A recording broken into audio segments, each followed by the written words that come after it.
अलहाक़ा, हाक़ा का माना है हक और साबित करना, और दिगर चीज़ों को हक सच साबित करने वाली चीज़ को भी हाक़ा कहा जाता है। क़यामत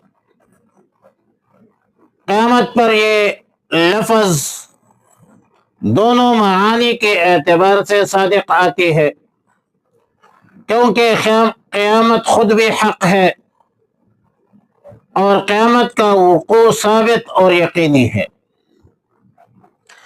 क़यामत मोमिनीन के लिए जन्नत साबित करता है और काफिरीन मुनकिरीन के लिए जहन्नम साबित करता है। और मलहाक़ा मा इस्तिफ़हामिया सवाल करने से